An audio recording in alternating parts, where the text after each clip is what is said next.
Good afternoon, ladies and gentlemen. Welcome to the computing plenary session of the 15th International Research Conference of General Sir John Kothalavala Defence University. This year's plenary session is based on the theme of digital transformation for enhancing the national growth, sustainability, and security, which I believe is a very relevant topic to all of us. This session will be chaired by Associate Professor Annika Hinze, Head of School, Computing and Mathematical Sciences, University of Waikato, New Zealand. And to enlighten us on this topic, we have a very eminent panel of speakers present here with us today, physically and online. Professor Janaka Wijayanayake, Professor of Information Technology, Department of Industrial Management, University of Kelaniya, Sri Lanka. Mr. Ashoke Baddage, Country Manager of Checkpoint Software Technologies, Sri Lanka. Professor Damminda Alahakoon, Professor of Business Analytics and Artificial Intelligence, and the Director of Research Center for Data Analytics and Cognition, Trobe Business School, Trobe University, Australia. Associate Professor Andrew Stranieri, School of Engineering, Institute of Innovation, Science and Sustainability Federation, University of Australia. Ladies, I would like to invite Dr. Vijendra Gunathilaka, Head of the Department of Computer Science, to introduce our Chairperson, Associate Professor Annika Hinze. Over to you, Madam. Good afternoon. Our distinguished session chair, Associate Professor Annika Hinze, Associate Professor in Computer Science, University of Waikato. Annika Hinze is Associate Professor in Computer Science at the University of Waikato and the head of the School for Computing and Mathematical Sciences. She originally studied Technical Mathematics, Computer Science, and Electrical Engineering at the Technical University Berlin, Germany, and received her PhD in Computer Science from the Freie University Berlin, Germany. In 2003, she joined the University of Waikato in New Zealand. Her research interests include location and event-based and digital libraries. Her work in location and event-based systems is concerned with algorithmic aspects of detecting complex patterns in data, such as detecting hazard patterns in data streams from forestry workers wearing smart vests in dangerous work environments. Her research in the digital library field centers on the boundary between algorithmic processing and user interaction, such as identifying semantics of information modeling of delivery context and the question of how best to display information to the end user.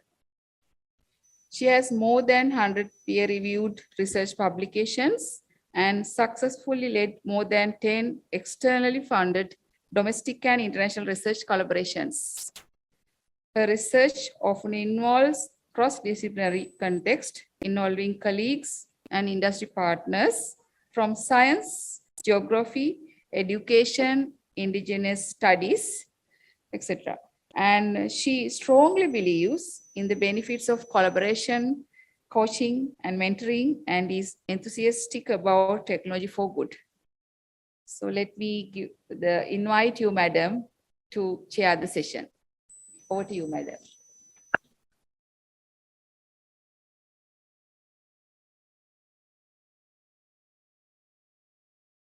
Thank you very much. Thank you for this lovely introduction, and thank you for the opportunity to chair this session. It will be quite an adventure to chair a session online and to have 4 participants, where 2 of them will be in the room and 2 further participants who are actually also online. So it will be interesting to see how we best manage. So I'm online and coming to you from New Zealand. So all the best greetings from New Zealand, where it is now in the evening already, as we're ahead of time of you. And I see that 2 of the panelists are coming from Australia, and the 2 panelists that are in the room are actually from Sri Lanka. it is a very interesting panel that we're bringing today. And so we have 4 speakers in this session.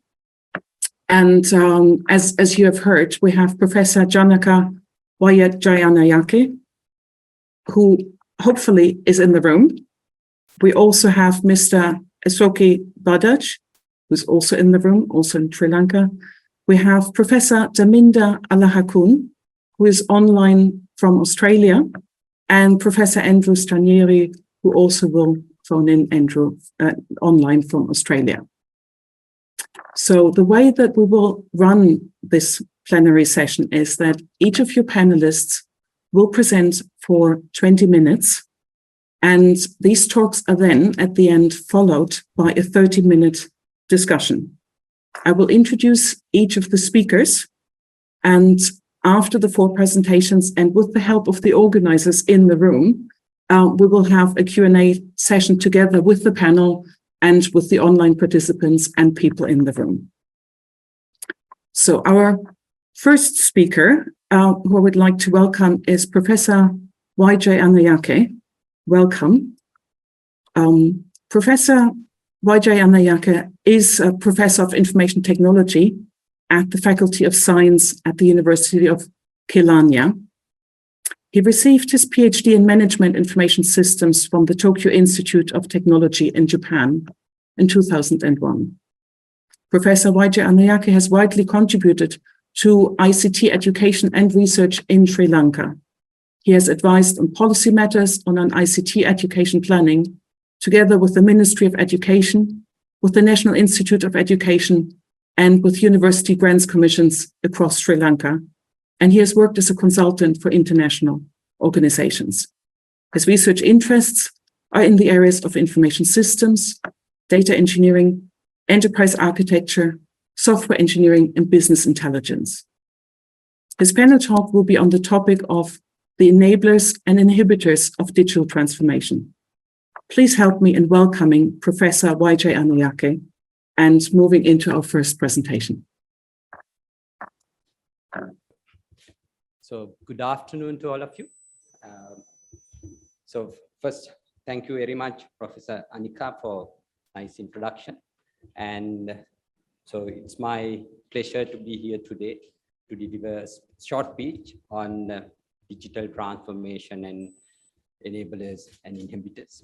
And so before I start my presentation, let me thank the organizers of the 15th International Conference for inviting me to deliver the speech. And to my knowledge, yes, the speech or the theme of the plenary session is digital transformation for national growth, sustainability, and security. So to set the stage, so I thought about basically talk about basic things on digital transformation. So I'll basically talk about what is digital transformation, why we need it, and what are the benefits of digital transformation, and then what are the enablers, inhibitors, and then of course I'll talk about a little bit of future trends in digital transformation, so that will set the stage for other speakers to carry on. Okay. The world is changing. So the world is changing very fast digitally. So I did a little bit of research and managed to find some digital transformation related data from various different sources. So if you look at the big data, so according to the data available, 90% of the data that was created during the last 2 years were big data, whether you call it 3 V's, 5 V's, or 7 V's, whatever it is, yes, it's big data, and 90% were big data that were created during the last 2 years. If you look at the mobile technology, which is again an enabler of digital transformation, in 2021 itself, 1.3 billion plus smart devices were shipped. So when you compare the world population of 8 billion, that is a big percentage. And then if you consider the social networks, so this is very interesting. So during the year 2021, 2.14 billion plus customers, or basically they sought certain kind of advice in purchasing their goods through social networks.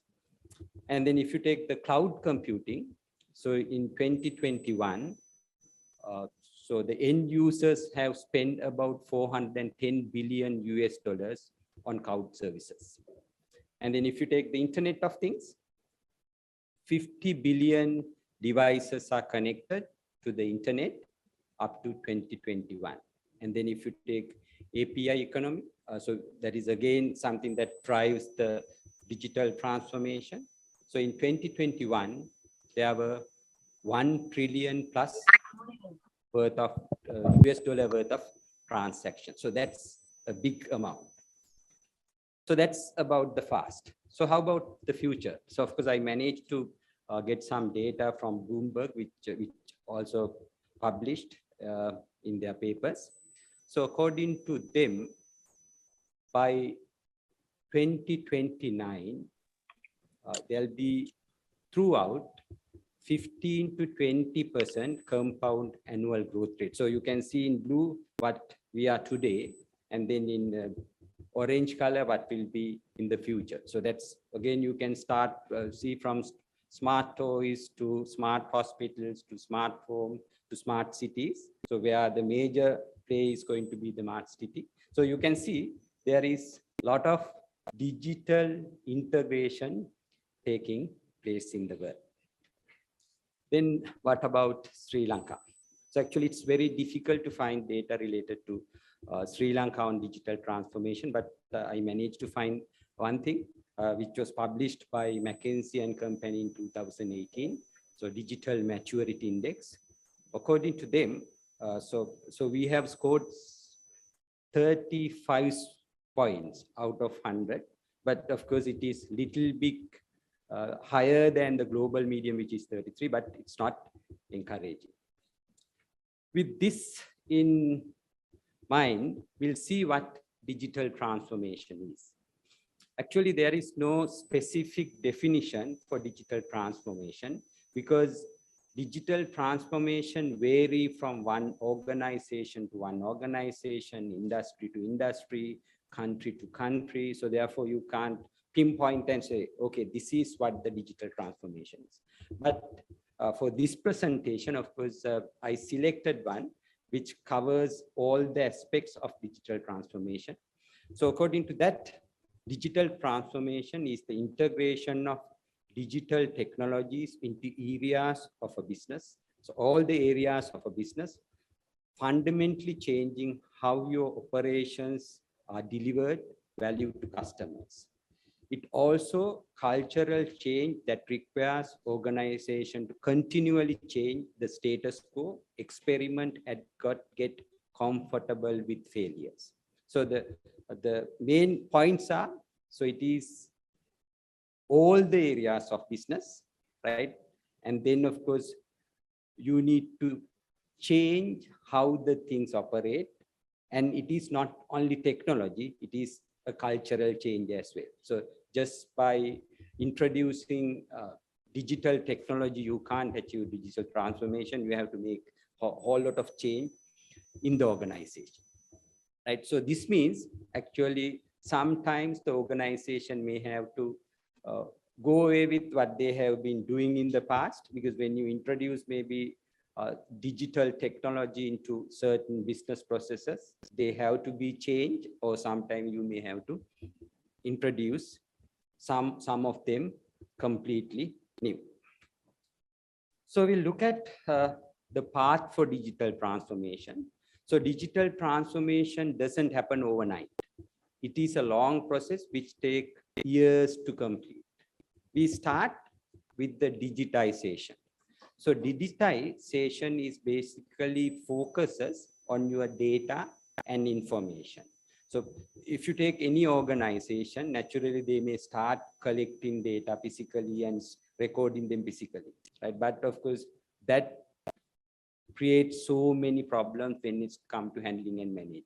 So the first step in digital transformation, where digitization happen, what you would do is you will computerize, you change them into digital technology so that you can basically manage them proper, share them properly, and then of course secure them properly.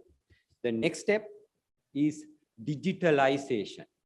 So which is basically focuses on processes. When you take any organization, they have different processes.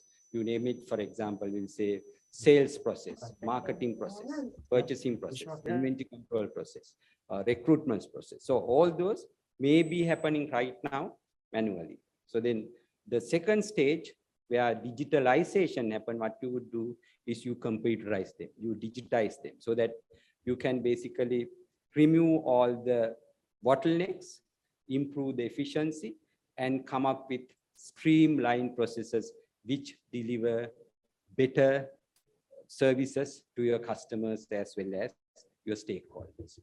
The third level, we call it digital transformation, which is our target. So when you achieve digital transformation, it's the transformation of the entire organization. So not one single or two single processes, so not introducing basically certain systems to manage. So we have to completely transform your organization into an organization where everything is driven by digital technology. So then even your strategic focus will be completely different when you compare with your manual tasks before digitalization. Okay, so then when you talk about digital transformation, we focuses on 4 main areas: business processes, business models, culture, and domain. So what is basically a business process? Business process is collection of tasks that you have within organization to do various different things. For example, we'll say if a student register for a course, there are certain steps that need to be followed. And if a examination results is to be released, there are certain steps to be followed. So then when you collect those steps, you get the business process, right? But in digital transformation, what you do is you try to change those processes by introducing digital technology so that you will have a better, efficient, effective process, which is going to be much, much better than what it was before. Then the second area is business models. So basically, business model is the process that you use to deliver goods and services to your customer, or in other words, how you run the business. It's basically collection, we could say even collection of all the processes, right? So the next step would be, yes, you look at how you're going to change the entire organization, how you're going to have your business delivery in a different way by introducing information technology. So then when you change your business processes and business model, so ultimately those are going to be used and operate by individuals or employees who are working in the organization. So therefore, unless you change the culture, the digital transformation will not happen smoothly, because so then you have to get them change basically how they work, how they coordinate, how they cooperate, how they communicate. So everything, how they manage and control things, that need to be changed. That is where we talk about cultural transformation. And so at least, so we need to have business process transformation, business model transformation, and cultural transformation happen within an organization to have a sustainable digital transformation. Sometimes when you introduce or integrate technology into the organizational processes, you may look at what is happening right now. You may do a SWOT analysis to see what are our strengths, weaknesses, opportunities, and threats. So in such process, you may sometime realize, okay, when we integrate digital technologies, we may be able to go into other areas of business as well. So rather than just focusing on what we are doing right now, so we can go into other areas. So that is where we talk about domain transformation.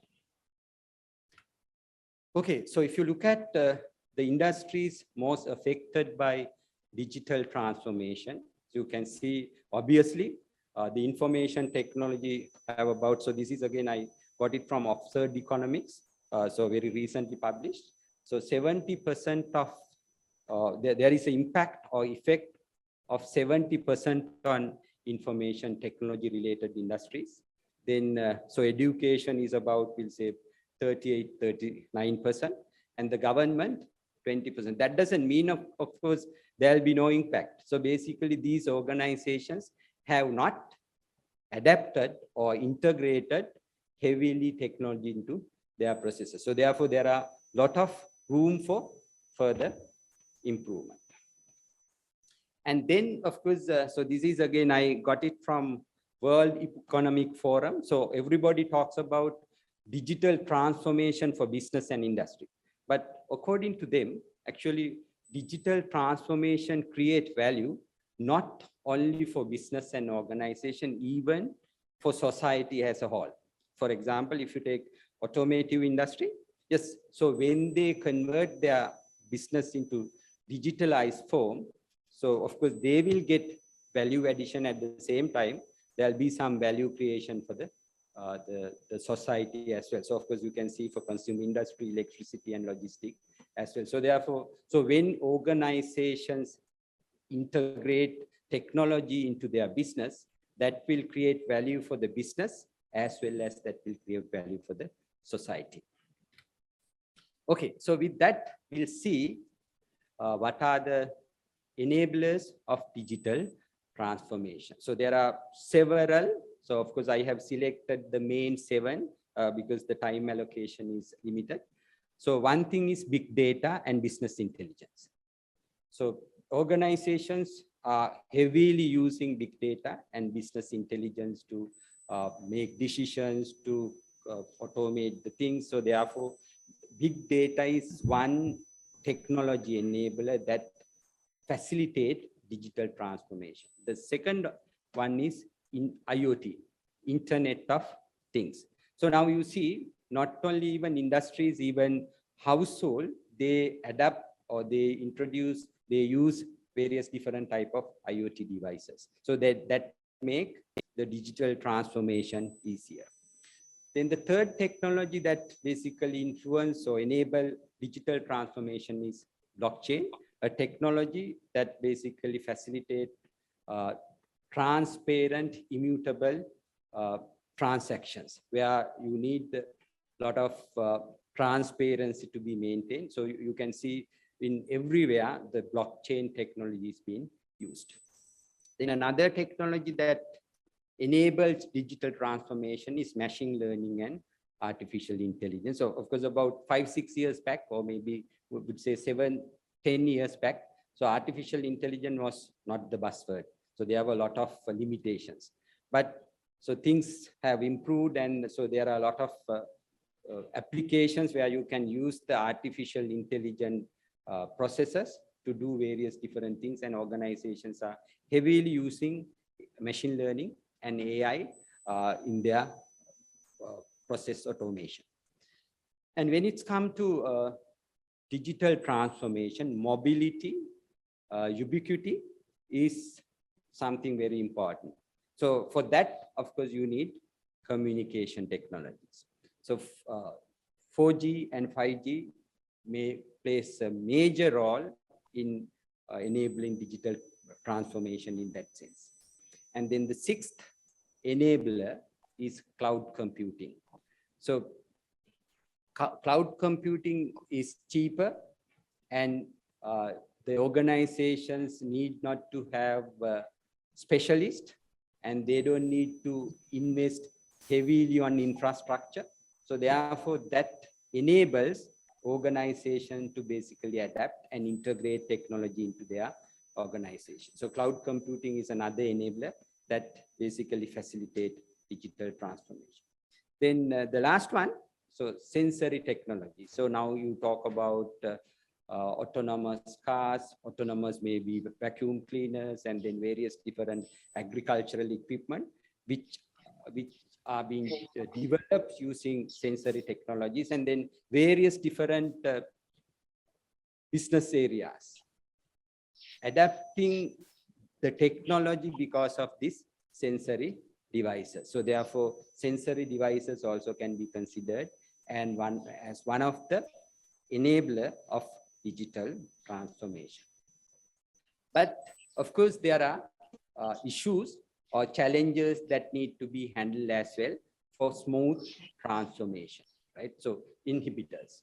So the major one is lack of vision and leadership. So you need to have a visionary leader in your organization to push the digital transformation. If the leadership support is not there, that will never happen. The second one, misalignment of IT and business. If any organization to sustain in digital transformation, alignment of business and IT is required. Basically, so usually what happens is the objectives and strategic plans of the business as well as the objectives and the strategic plan of the IT department should be aligned. So they need to work together. If that doesn't happen, if they don't talk to each other, the digital transformation will never take place in an organization. Then another issue is little or no employee engagement.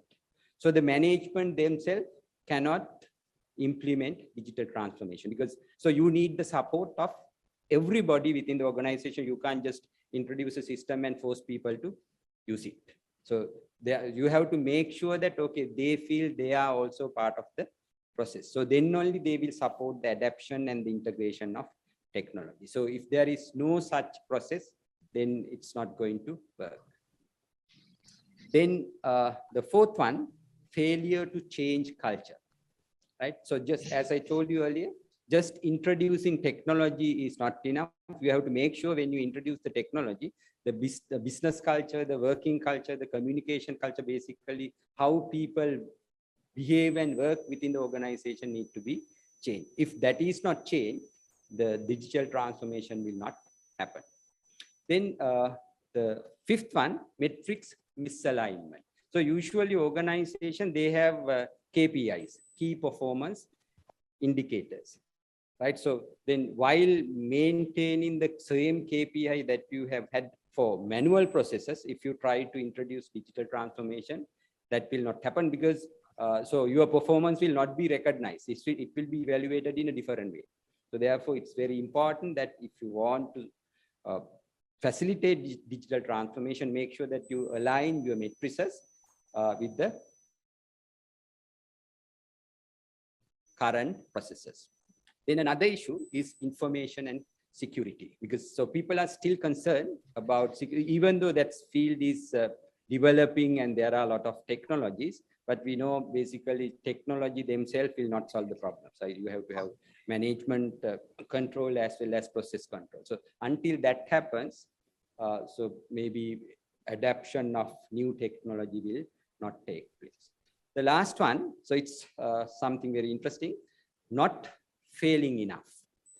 If an organization is doing well, so they don't need to change anything. Why do they change it?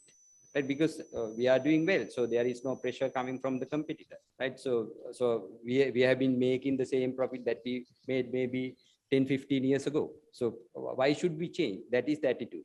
But of course, if they get the pressure from the competitors, and when they start failing, yes, then they will realize, okay, we need to do something to survive in the business market. That is where they will think about digital transformation. So if they have not failed, then that is also going to be an inhibitor for digital transformation.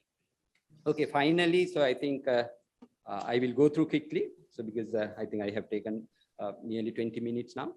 Key digital transformation 10. So I'm not going to explain them. So that this of course I have got it from Gartner. Focus on reliance and sustainability. Then an emphasis on using cloud to enable innovation. AI-fueled automation of business processes. Then continue acceptance of remote work. So basically, we know that during the COVID period, everybody was online and they start working from home, right? So that is going to be continued. and then managing data for its entire life cycle, starting from creation to use, and then security as a business imperative, and then of course, prioritizing AI ethics and governance. So when organizations start using AI heavily, of course, you have to have a better way of managing it. And then finally, the summary. The need to, so we have discussed basically the digital transformation is universal. It's not just for industries, that's for the society as a whole as well. And of course, it varies from organization to organization and challenges that they face. And then of course, digital transformation is beneficial for business and society. And finally, of course, we need to understand that digital transformation is personal issue, more than a technological issue. Okay, so that's with, I conclude my presentation. Thank you very much. And I am happy to answer any questions during the QA session. Okay, thank you. Thank you very much. Please help me thank the speaker for this excellent introduction to digital transformation and the discussion. If we could do that. It's difficult doing the online and in person.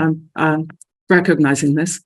So so after this initial introduction to the broader topic of digital transformation, the next speakers will now talk about the specific enablers that were just brought up. And so in this sense, they all tie together.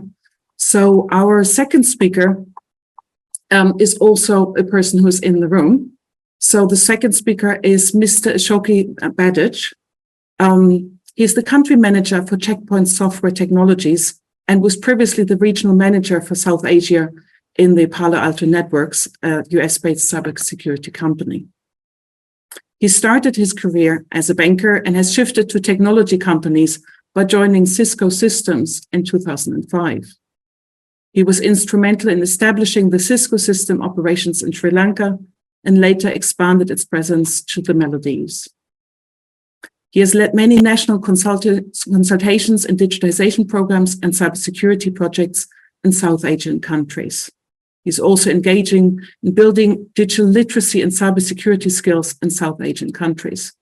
His panel talk will be on the topic of cybersecurity, the backbone of a successful digital economy. And while this wasn't mentioned in the talk we just had, I'm sure we will hear in the next talk that most likely this should have been one of those enablers that are really essential. So please help me in welcoming the next speaker, Mr. Baddage.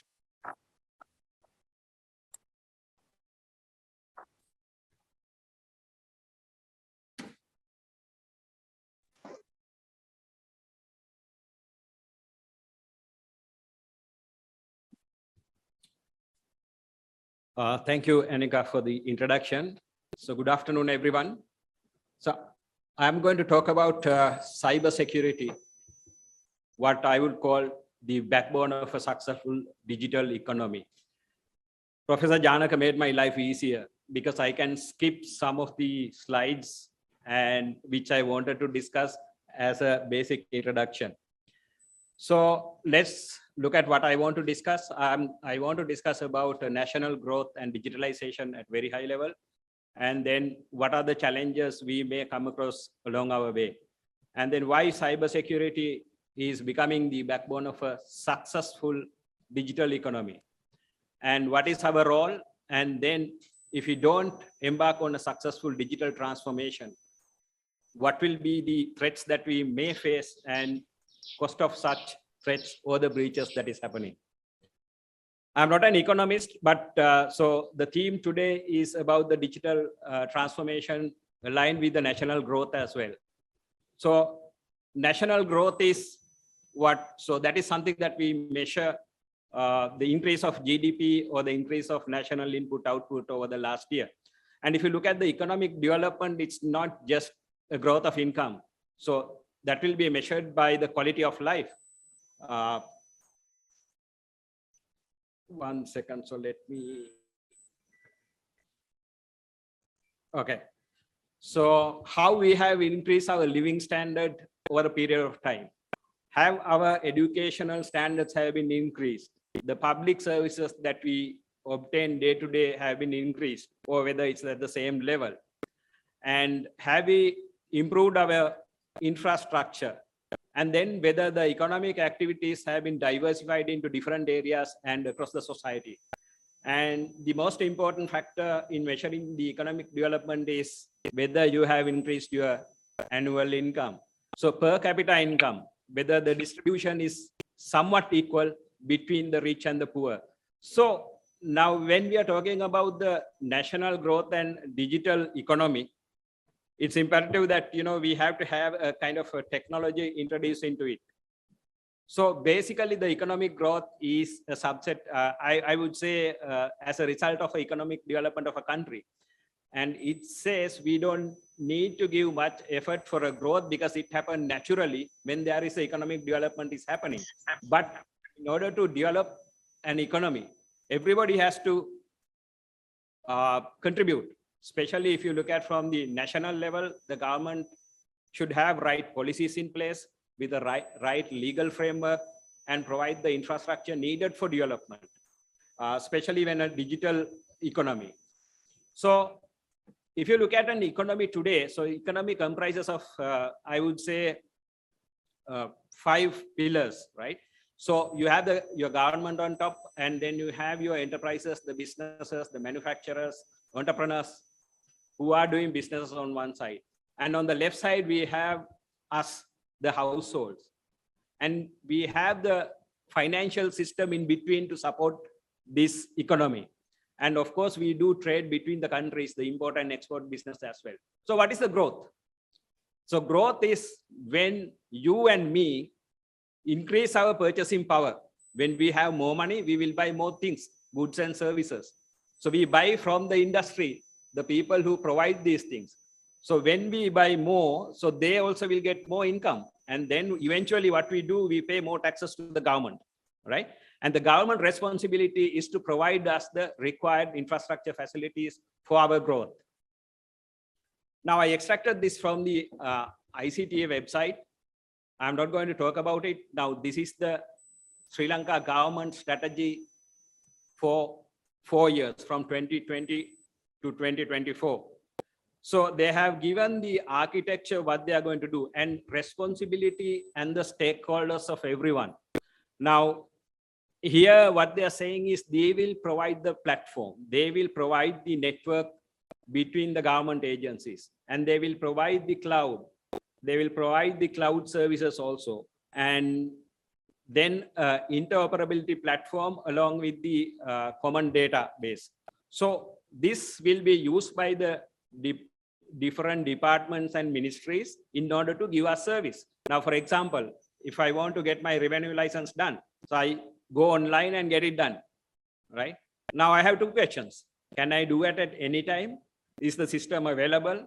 And the second is whether I'm exposing my data publicly, whether it is secure. Now, those are the questions that we need to ask. And also, like Professor Janaka mentioned, you can have a nice strategy, but implementing that depend on multiple factors. For you to do some homework, please look at this ICTA strategy and evaluate yourselves where we are today, right? So when we talk about improving our productivity and digital transformation, over the last 2 years, we have completely changed the way we live, work, and learn. Why? Because of the pandemic, we were forced to do things that we never done. One of the key things is increased work from home and then a remote workforce. Now, many organizations were forced to let their employees work from home. Why? Because there were lockdowns and curfew, and people were unable to come to offices to do their day-to-day work.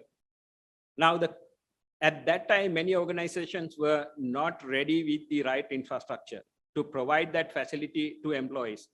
Now, what are the challenges that we face working from home?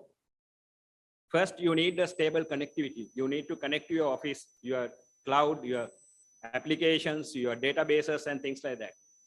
Second thing is you should know exactly your employees allowed to access what you are supposed to access, right? and outsiders are not allowed. I'm not going each of these things, but if you look at everything has transformed over the last 2 years predominantly, not only on developing countries, even world over. So things are changing. Many enterprises are moving on to cloud. Why? Professor Janaka also mentioned, because that will help you to bring down your cost, because rather than maintaining your own network infrastructure, your own data centers, so you can actually provide, get these services from the cloud service providers.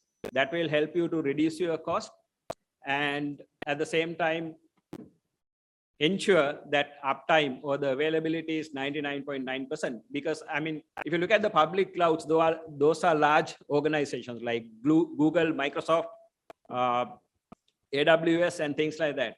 But there is a fundamental question. When you move your data and assets to the cloud, is it secured? If it is in your premises, you know, with controls you can secure. But when you move things to the cloud, how do we ensure that our data is safe there? So that is another question. Now, if you look at each of these things, so security is a serious concern. Online education, is it safe? I mean, if you look at today, education and healthcare is big business. And later on, I will show you, looking at the data breaches, which industries have been impacted most, right? Now, when you do a digital transformation process, I mean, it's not a one-step process. It has to be phased out. If you don't properly plan it out, you will end up in disaster, right? So I would say technology provides a stable platform in order to go towards digital transformation. And why we need digital transformation, end of the day, just because everybody else doing it? No, right? And consumers drive the digital transformation on the organization, because consumers like us, we want things better. We want to get our things done faster, secure, right? So companies will be driven by these demands, and obviously they will be pushed to do digital transformation. And the fundamental thing is the underlying technology, which provides a stable platform. But having said that, security ensures a safe digital life for consumers. Right. Now, moving from enterprise world to the, I would say, international level. Now, few years back, if you look at between the countries, what did they do? If they have some issues, they go to war, right? They have a physical war. But now this has completely changed now. Now you would see what is happening in Russia and Ukraine war due to that, how it is impacted. So I will tell some stories, how this cyber warfare is happening between the countries. It's no more a physical game. You don't need guns to, fire and collapse buildings and bring down an economy. So cyber criminal is enough to do that, because when we are moving to a digital transformation, the government's job is to provide the basic utilities to its citizens in a much more better way, right? So they need to introduce technology in delivering utilities like electricity, water, gas, transportation, healthcare, education, these things. So you need to have digital platforms. And if it is not secure, what will happen?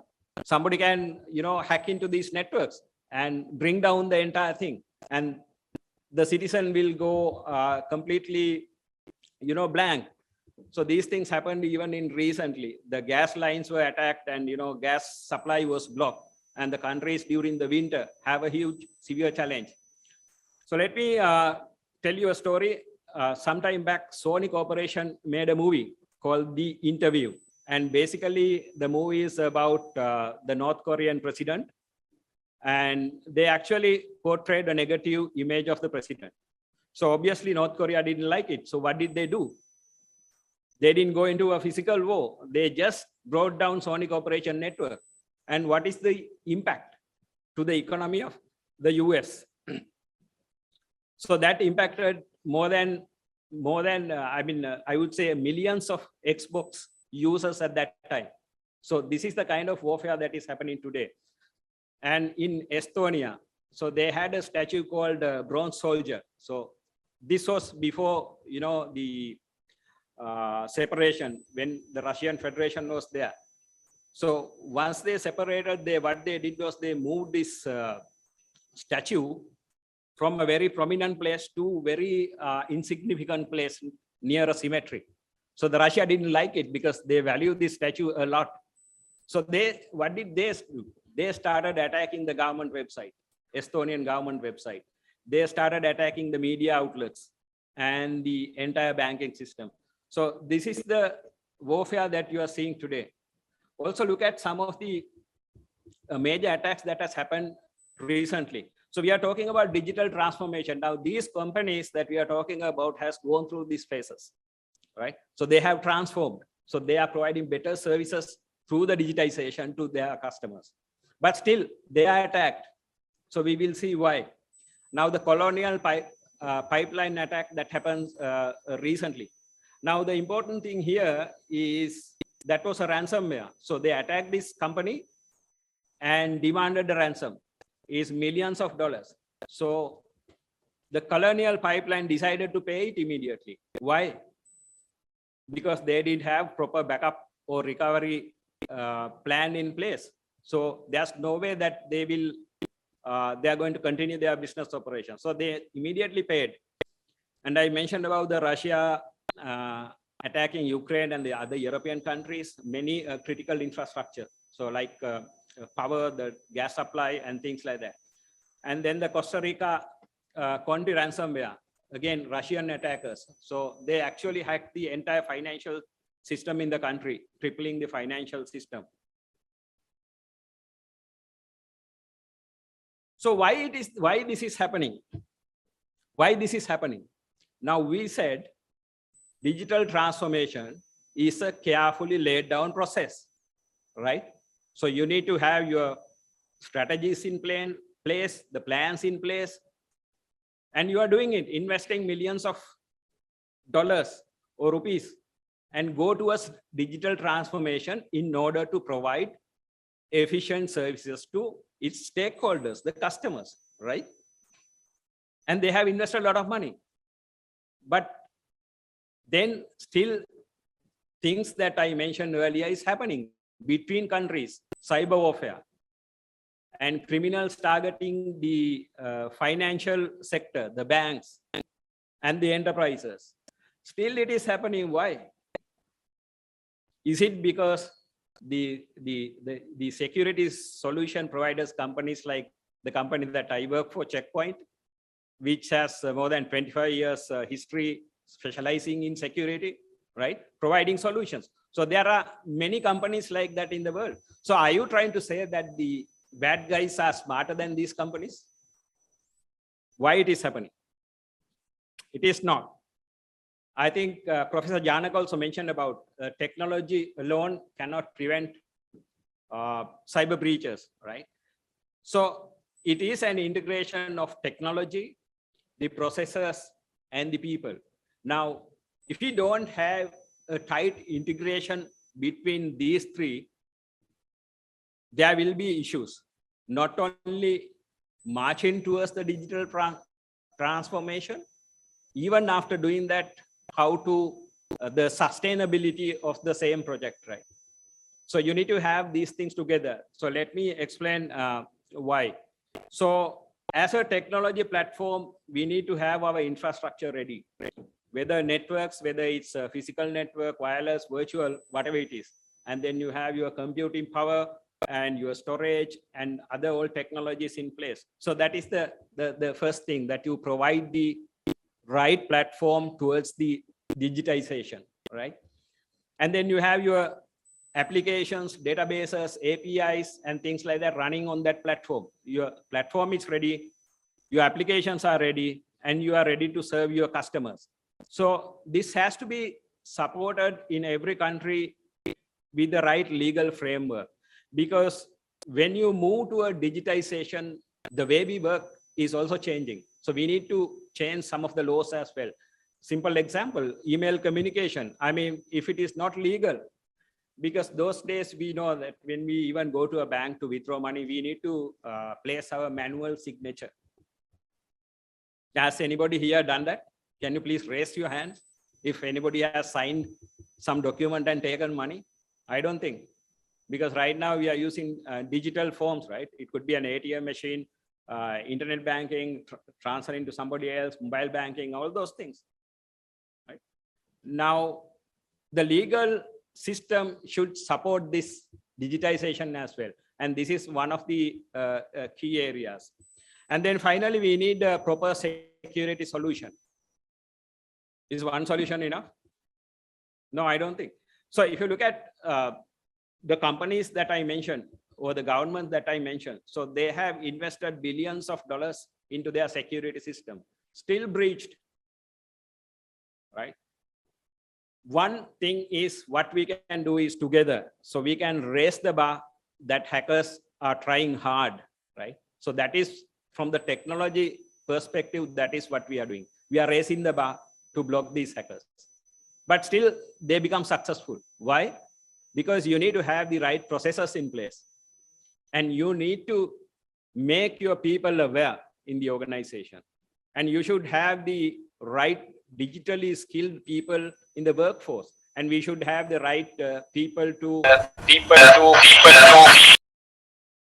integrate technologies as well as to ensure that proper security in place. Now, today, if you look at security, it's not just a simple solution, right? So we might need a different solution to protect your networks, whether it's wireless, wired, virtual, whatever it is, right? So you need different technologies, and you need to have other different technologies to protect cloud, because I said, when you move your data into the cloud, you don't know, you don't see, it's somebody else's hand. So you need to have different technologies to protect the cloud assets and applications, the same story. And more importantly, the end users, because at the end of the day, most of the targets are happening through the end users in the sense the employees. If you look at the university network, it's you, right? You have important content on your servers. So if you don't act responsibly, it's a huge challenge. Whatever the technology you have in place, whatever the processes you have in your place, and the people don't act responsibly, there will be a challenge. So that is why the people factor is important, and you have a huge role to play whatever you do. You even using your mobile phone, right? The simple example is, we are getting a lot of forwards, a lot of things that, forward by different people with links and things like that. And emails. So email comes with attractive promotions, click the link and provide your information, those things, right? So there are different ways of means the attackers are trying. If we act responsibly, if you don't click the unwanted link, if something that is not sure, best is don't click. I mean, whatever the technology sometimes may not be able to help you. Now, there are technologies, having said that, if you look at the enterprise world, I mean, there are technologies to protect the end device, end users, the IoT, another huge exposed area, because IoT security is typically weak. Now, when you talk about IoT, it has become part of our day-to-day life, right? I mean, whatever the device that we use, including the vehicles, the washing machine, the air conditioners, all those things we can control remotely. And if those devices are not protected, again, those devices are controlled through the network, end of the day, right?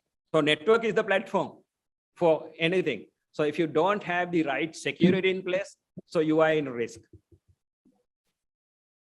And if you don't do that and throw these things away to a basket, don't think about the right processes, don't think about the right technology, don't think about the training your people and implementing a proper security strategy for the organization, this is the end result.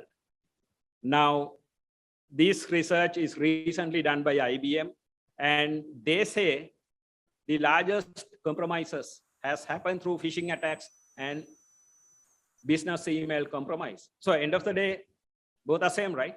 So these attacks have come through phishing. And today, most of the attacks, I would say 80% of the attacks are coming through the phishing. So you need to have the right security in place. That's what I'm saying. one day when you go out and work for an organization, the number one fundamental thing is, if it is an unknown email, don't do anything because you don't need it, right? I mean, today there are multiple ways of communicating. So always you can cross-check if there's anything important. Because the attacks that is happening today is very difficult for ordinary users to understand. So this is what I wanted to discuss with the time available. And end of the day, I think what is important is going towards growth nationally and individually and as an organization. We need to embrace the digitization. So when you do that, you need to have a very carefully laid plan. Things to consider when you have a digitization plan. Now I showed you the ICTA plan strategy. The questions that I would ask: you have a plan, very nice, nicely laid down plan. Do you have the resources to do that? Number one, do you have people? Do you have money to do that? If not, what is the point of having a fantastic document, right? Do we have people? So these are the questions that we need to answer and review the digitization plans like 6 months or 1 year time and see where we are. If something has gone wrong, then we need to identify what are the things, whether we didn't have money or something else, we didn't have people. Understand those things and address those things. So what I am saying is it has to be more practical. We can lay down processes tried and tested by the large organizations. But having said that, end of the day, things need to be practical. So those things you need to properly identify and work accordingly. And if you do that, then you have a kind of a successful digitization program in any enterprise. And end of the day, again, I would say you can have a kind of a nice platform to drive your digitization efforts, but cybersecurity is the backbone of a successful digital economy. Why? Because if you don't have the right security in place, it can collapse at any moment with a single attack, single malware.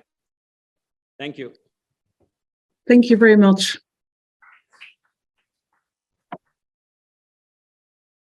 So I'm sure we will come back to some of these discussion points at the end in our Q&A session. So our next speaker is actually online and is joining me from Australia. I can see you. That is neat. So that's Professor Damminda Alahakoon. So he is Professor of Business Analytics and Artificial Intelligence and the founding director of the Research Centre for Data Analytics and Cognition at Trobe University in Australia. He received his PhD from Monash University and also won the Monash Artificial Intelligence Prize. He has over 15 years experience in several Australian universities and over 10 years in the IT and finance industries in Sri Lanka, Australia, and the Netherlands. His research is focused on machine learning, artificial intelligence, advanced data analytics, and the harnessing of such technologies in practical applications. So his research has been adopted in a range of domains from healthcare, utilities, smart cities, which we have already heard about, industrial optimization, and national security. His panel talk today will be on the topic of artificial intelligence and natural language processing for digital transformation in healthcare. Please welcome Professor Alahakoon. Thank you. Thank you, Annika, for the kind introduction. Let me share my screen. All good. Can you see my screen? Okay. My talk, as Annika was saying, introduced artificial intelligence and natural language processing for digital transformation in healthcare. Now, healthcare is one very important area for obvious reasons, and technology and digital transformation has impacted and continue to impact heavily in this area. So my talk will be different from Professor Wijayanaka's and Mr. Baddage in the sense they have given you a very, very good introduction to what digital transformation is, how it impacts different aspects of society. And of course, the previous speaker, Mr. Ashoke Baddage, spoke specifically about the importance of cybersecurity, which impacts all of us. In my talk, I will talk about digital transformation in healthcare, but I plan to go dig deeper into one particular area, which of course I am continuing to work in, and give you specific examples of how we are using artificial intelligence and natural language processing to generate value and for better patient care using all these new technologies. To give a high-level introduction, in healthcare, so the digital transformation involves the adoption of technologies and what is the objective? The goal of this is to improve the workflows in healthcare, efficiency, and of course the patient care. And this is some information extracted from this website. There can be different technologies that are brought into that are part of digital transformation in healthcare. Internet of Things, obviously, and the big data, which is not only the volume of data itself, but there's the variety of data, the variability of the data, and so on and so forth. Telehealth is making the huge impacts. It's really, really important. Virtual reality is being used more and more in healthcare, and of course, artificial intelligence, which is what I'm going to focus on. And so why do we do that? What are the benefits, the impacts of this? I'm not going to read this out, but highlight the top bar there. So it's for better consumer, and consumers in this case are patients, patient satisfaction and engagement, which is a very, very important factor. And some more information about artificial intelligence, and that makes personalized treatment possible. Because one of the key objectives of artificial intelligence is to be able to provide personalized, it could be services, it could be products, and in healthcare, personalized treatment. Because with the huge population that we have, and the different needs of individuals and changing needs, it's impossible to keep track of all different variations so that you are able to give services or develop products without by just with manual or traditional sources. Therefore, artificial intelligence is heavily used and relied upon, and there are some figures here that the 84% of industry leaders think AI will transform. It is definitely already transforming, and it's a huge dollar value. So AI-powered tools that are expected to exceed 34 billion in 2025, and many startups and so forth. And you can get similar information from various sources, including consultancy firms, research, and various industries. But I'd like to give, before I go into the details of some particular AI algorithms innovations that we are working on at the Center for Research, Center for Data Analytics and Cognition at La Trobe University, I'd like to give you some context about the type of AI that is required or that is expected in the information age. So this picture on the left shows very much historical in before the 1950s and so on.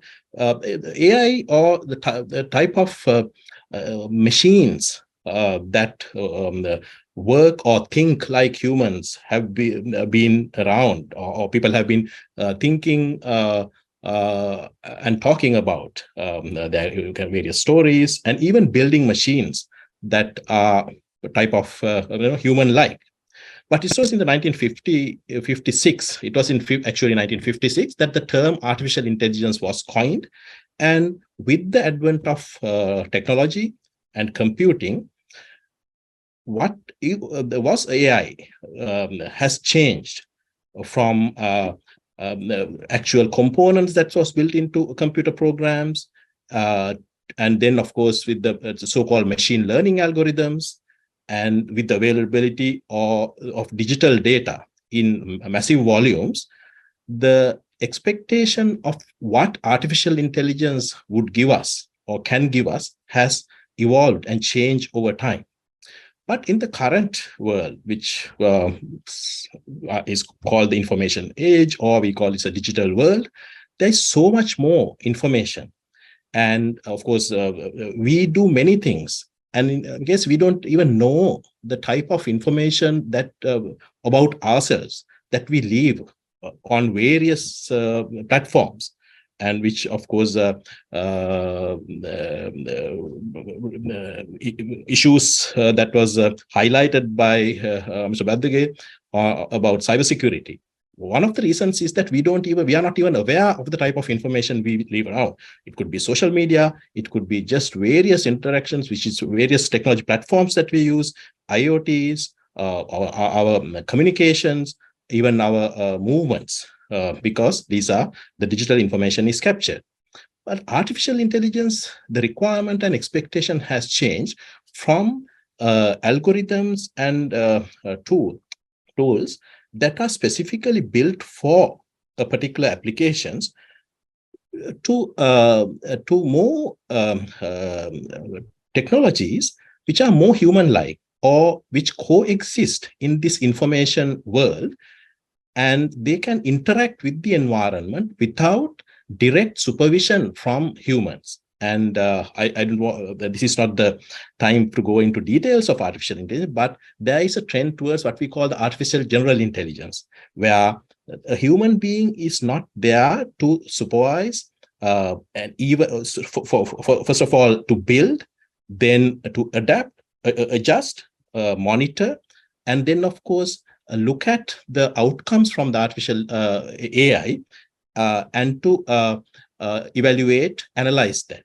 So AI in the current requirements and going into the future is a different type of artificial being which can coexist in the information age. Now, coming into the type of work that we are currently working in artificial intelligence or artificial intelligence innovations.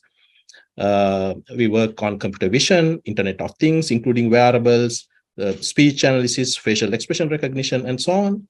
And AI for managing large volumes of data, and data fusion, multimodality in data. Now, that's something that we have to highlight, the importance of multimodality and the ability to handle multiple modalities is really significant now. One of the reasons is that compared to a few years ago, now there is so many different modalities. When you say modalities, it could be audio and video of the same situation that are collected. And the patterns or interpretation of this with artificial intelligence will require, or the outcomes will be better if the AI can make use or bring these together. So we call this data fusion. If the audio, the speech aspects, and the video, the vision aspects can be brought together, and then that can be further validated with textual information and some other information.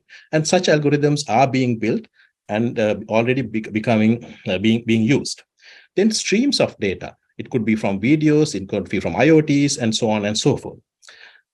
But there's all this work happening. But today I'm going to specifically talk about some very interesting work that is currently happening about emotion capture and modeling with text, social media, videos, and so on in our research lab. Why do I go into this particular area? Because I thought we not only have developed some real innovations in this, we are currently putting it into actual use with the Australian as well as international collaborators. And it gives a sense of the value, the benefit that this type of AI and natural language processing can bring us. Of course, there's the, as Mr. Bathik talked about, the bad guys can really, put this into various bad purposes. But of course, we are talking about the AI for good, the good and the benefit that these can bring in. And I'm specifically focusing on healthcare, but we are working on many other areas such as smart cities and so on. So there are several very interesting projects that where we are using artificial intelligence, health technology, and definitely fits into the digital transformation in healthcare. I've listed out 3 projects here. The first one is called Artificial Intelligence-Based Co-Facilitator. So in a collaboration with the particular healthcare institute called D'Souza Institute and University of Healthcare in Canada. This is to empower the communication with online patients using artificial intelligence technologies.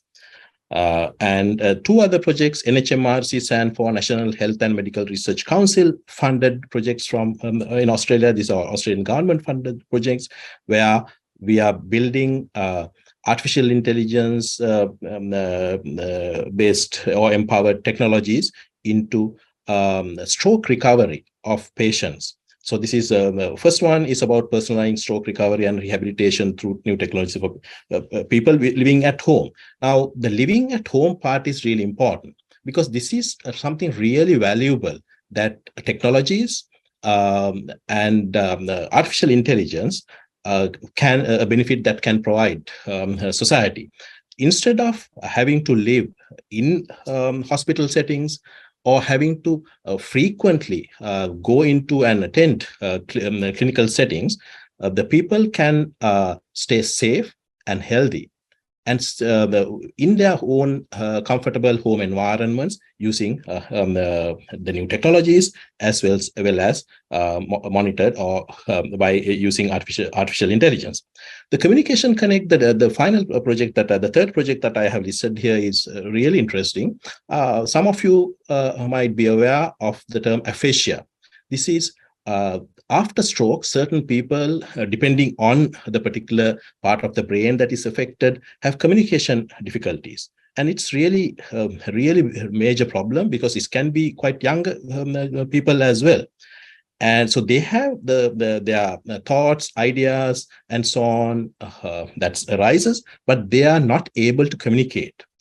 And we are working with aphasia experts, neuroscientists in Australia and around the world in bringing in artificial intelligence, including vision, speech analysis, and emotion analysis to address these issues.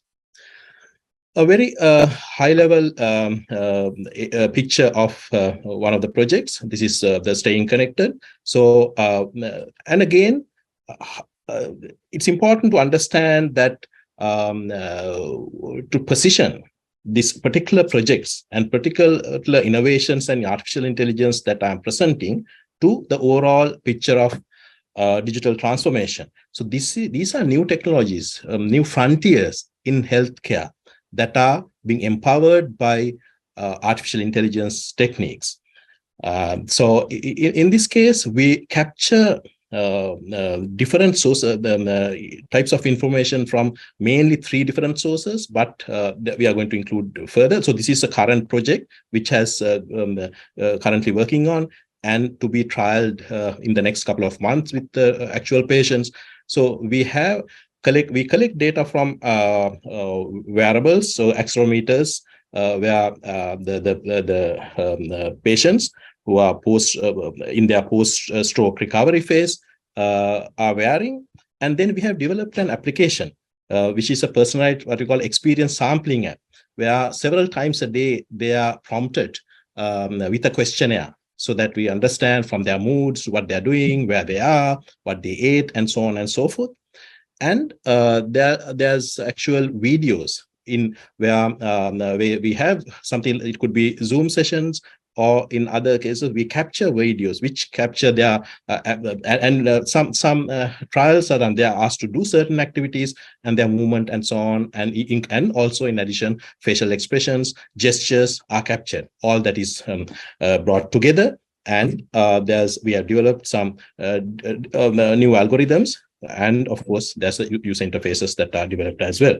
And very briefly, sorry about that. I have a lot of text. You're not expected to read all this, but very high level. So the wearables, sensors from physical activity monitoring, personalized modeling, visualizations, and so on, and actual conversations from the experience sampling app, and images and videos. We're all brought together, and we are developing a central information hub where all these are multimodal information fused and run through artificial intelligence-based analytics. And the communication connect, where this is the aphasia application. So there are three main components in this. There are the actual mobile applications which are developed, which will be used by the patients and their carers in the home settings. And then there's a central hub which will collect all the information sources and communicates back and forth with those patients. And finally, on the right-hand side, there's the artificial intelligence, advanced analytics modules, natural language processing, and so on. So what happens is that there are 4 different types of apps that there'll be chatbot, social application app, therapy app, where actual therapy is provided through the mobile apps to the patients, and then particular situational information and so on, where if they are walking around, they want to somewhere with their communication, that will help and assist with their communication difficulties. But the most important factor, where does artificial intelligence, the most important contribution from the actual in the applications, the apps will learn the individual peculiarities of the person during use. So if once they use it for a few weeks, each individual is different, and that individuality will be captured, and it will adapt. And it will learn that this person cannot say these particular types of words or express these kind of speech deficiencies, emotional, and they particularly they get upset or they dislike certain types of words and so on, and the AI will help to adapt it could be the chatbot, the social apps, and even help in providing the more customized and tailored therapy. This information is transferred, and this is done via individual patient avatars that are developed in. So this is again currently the initial phases are done, and we will start trialing this with actual patients in the near future. These are several of the key applications, but what I would like to present is some very interesting modules on the emotion capture side. And I will skip that, then say why emotions are so important. Because in many cases, what we do, what we say, and who we are depends on or can be represented by the emotions that we express. And because of the availability of different digital sources which capture our emotional footprints, it's possible now to build representations of these, and of course can put to good value. So, for example, one of the projects that we carried out is using online, forums. So there are online cancer support groups where patients express various thoughts, opinions, and the issues that they face, and so on. And we have used natural language processing to identify this information from hundreds and thousands of such conversations. And this information can be particulars such as age and so on, when they are expressed, or particular clinical aspects, in this case, these Gleason values and PSAs and so on, and also decisions, why a particular type of surgery was. And then, of course, but interesting, the last aspects, the type of emotions, the current mental condition of this patient. Now, this was really, because we, in particular cases, working with cancer clinicians, we found that the amount of information and that is expressed in forums is much more, and that compared to a questionnaire or an interview that a patient, because it could be because they are typing this in, or this information into the forum from their own settings, from home, from their bedroom, and feels much more comfortable. And this was really significant with prostate cancer patients, because these are men, and it's one that men don't generally like to talk about all kinds of medical issues and healthcare issues, even with the clinicians. While going to the forums, the clinicians surprised that the amount of information, the detail, including after effects of various drugs and the medications that they have basically expressed in the forums.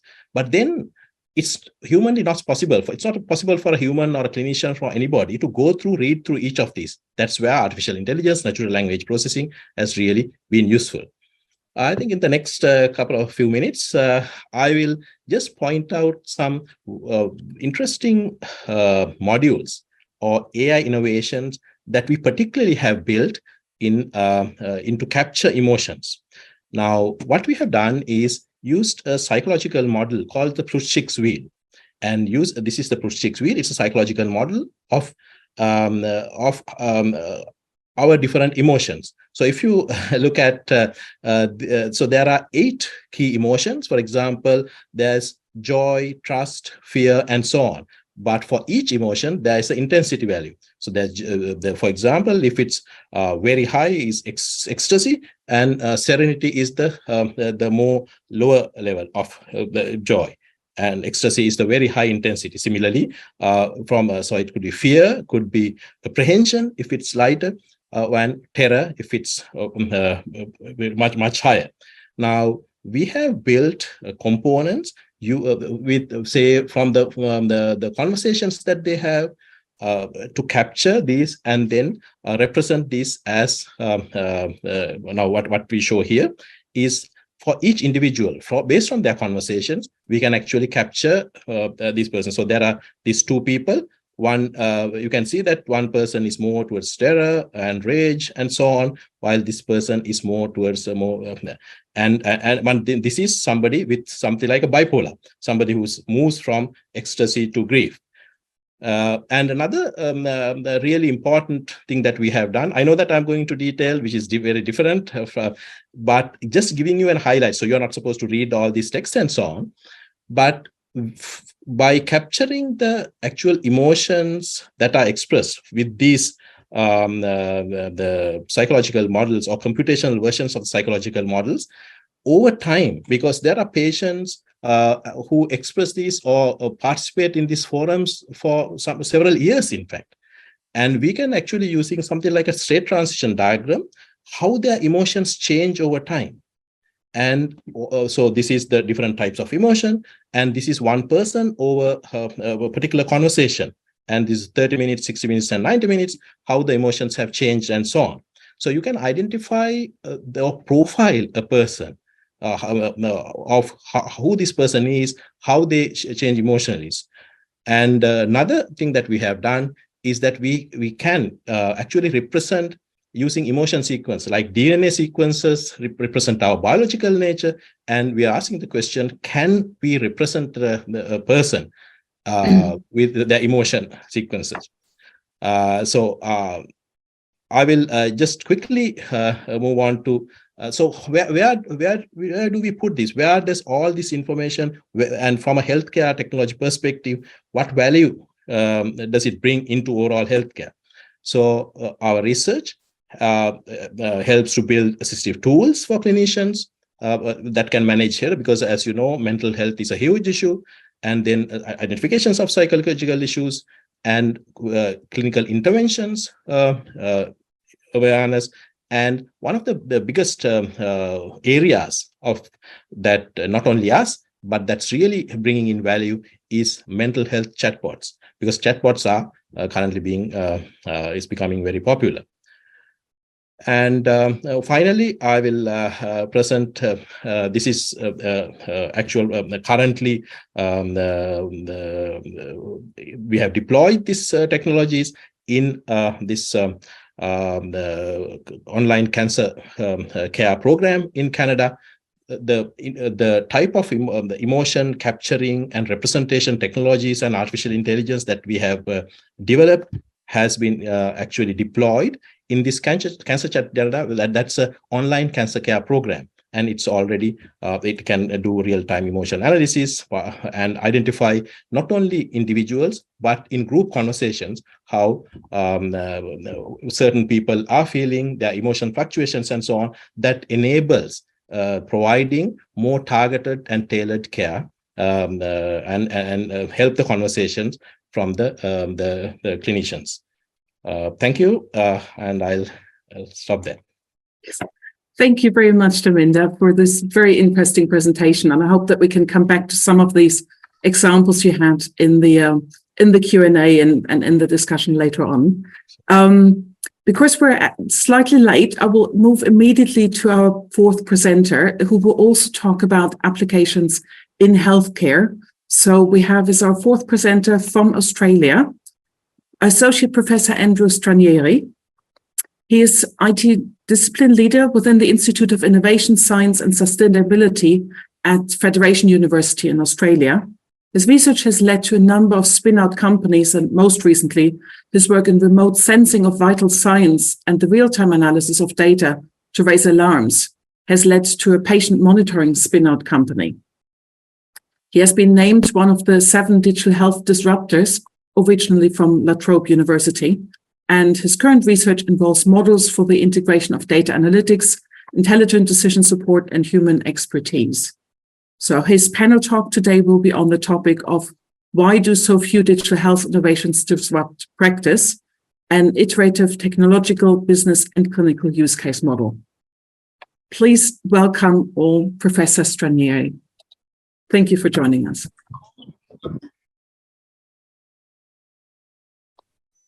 Thank you, Annika. I presume you can hear me okay? Yes. Thank you. Let me start off, if I may, to acknowledge the traditional custodians of the land here in outside Melbourne in Wathaurong people, and pay my respects to the elders past and present. The topic that I'd like to talk about is to do with digital health innovations and how so few of them actually have resulted in disruption. And there's the point that I'd like to make the points by reflecting on some of the experiences that I've had with artificial intelligence applications in law and then in health. First of all, let me make the general point that I don't think I need to tell too many people here that information and communication technologies have disrupted just about every aspect of life. If you consider that the World Wide Web may have been a emerging technology in the early 90s and has disrupted as much as it has. But right now, we have a number of emerging technologies, including artificial intelligence and Internet of Things and the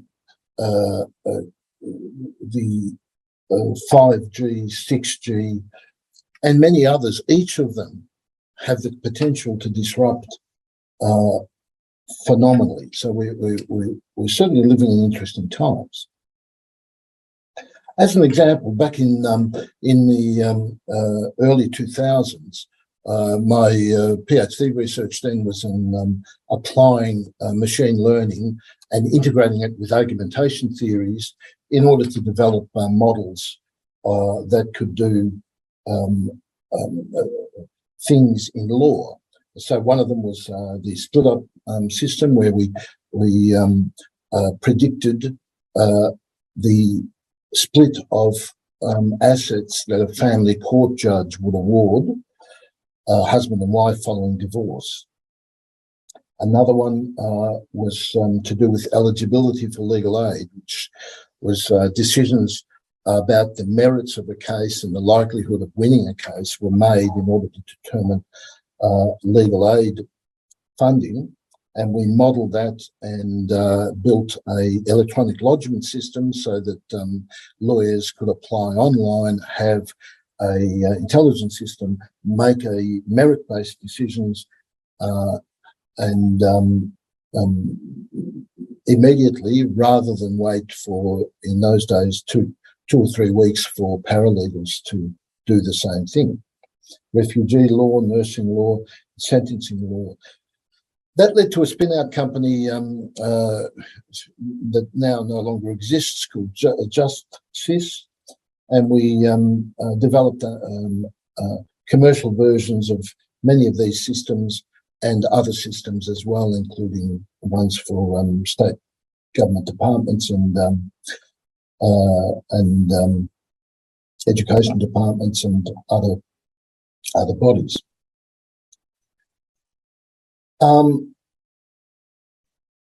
For a number of commercial reasons, that startup wound up in the mid 2000s. Cash flow and other problems, not unfamiliar to startups. And at that point, I thought, look, I want a new life, and returned to full-time research, and I wanted to change the scenery, and I thought, let's move into health. Let's apply some of this sort of AI to health, where there was a great potential benefit, as Professor Alahakoon has just outlined some, for AI to be applied to health for great benefit. And some of the technologies like the Internet of Things, telemedicine, wearables, AI modelling, image processing, there's been very active research areas for quite a while. However, very few of the applications actually end up in clinical practice. So that led us to say, well, why not? Okay. Now, and our conclusion is that in order for a innovation to see the progression from a good idea in a research environment to practice, we need a convergence of 3 quite different things. And the convergence is quite rare. The 3 things is the technology's got to be good. The AI has to be smart. The hardware's got to be robust, reliable, accurate. But that's not enough. There's got to be a strong business case. It's got to be cost effective. It's got to be affordable. The customer who is going to purchase it, it's got to be the person who benefits from it. If there's a mismatch there, we're in trouble. That's not enough. There's also got to be a strong clinical case, in that it's actually got to be clinically useful for practitioners, for nurses, for patients in the healthcare system. Now, I want to demonstrate with a few examples how this convergence is actually quite difficult to achieve, and that it is, and then suggest things that can be done to realise this convergence a bit more easily. So first of all, let's say, well, why is this convergence difficult? Well, let's start with technological innovation. Well, typically that's done in university research innovation. Well, quality is measured by publications and grant income, so there is no incentive or very little incentive for university researchers to take into account the business or clinical case. Pilot programs are run, and I'll go through a few in a minute. The business case really only kicks in now when entrepreneurs hunt around for research outcomes that might attract investment and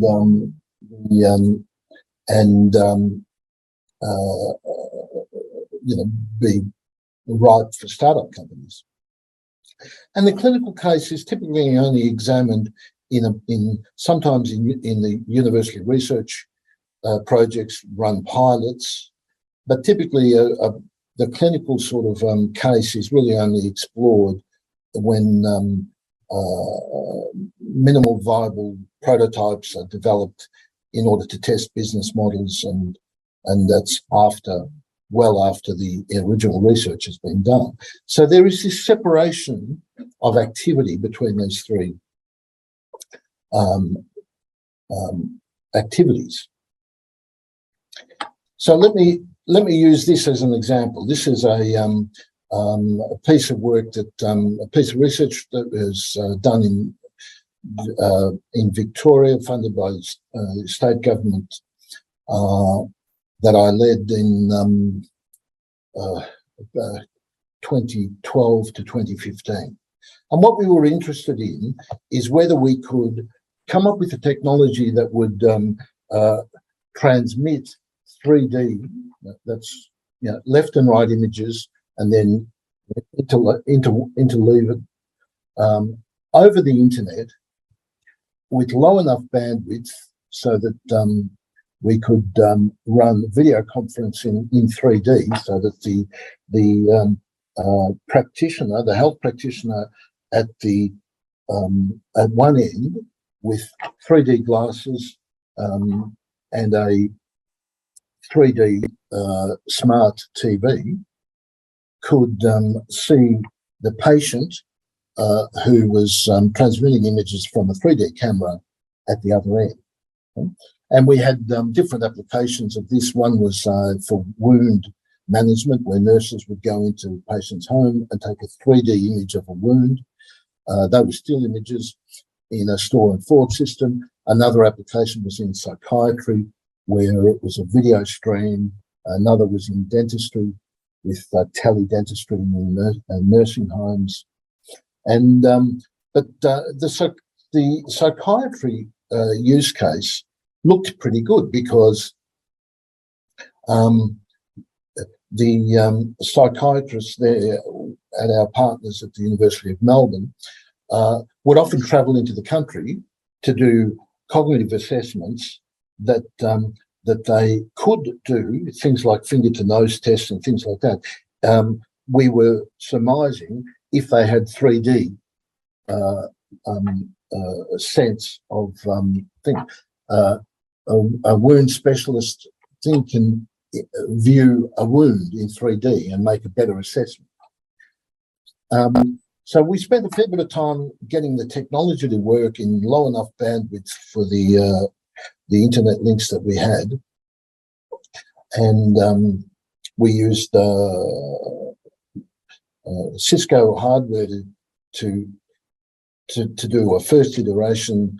Then we used the WebRTC libraries then to build in 3D in software. Where was the business case? Well, we thought, well, psychiatrists wouldn't have to travel as much to the country areas, and that saves them money and time. That translates directly into money.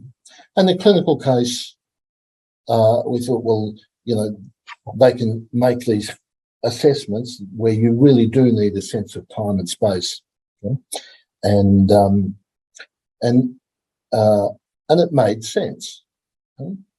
Scheduling was a huge challenge because you had to get the patient at the same time at one end, but you needed a healthcare professional to be with the patient. The psychiatrist was at the other end, and the technology had to work at the same time, and it was a challenge. You know? When we looked at the business case, the saving time of the psychiatrist was actually not a very strong incentive because they needed to go to the country for other reasons anyway. You know? So it didn't take much to blow the business case out of the water. Didn't take much to blow the technology case out of the water, but we did overcome most of the technological problems, and we did run the system. So when we stand back and say, well, what went wrong is what we really would have been better to do is to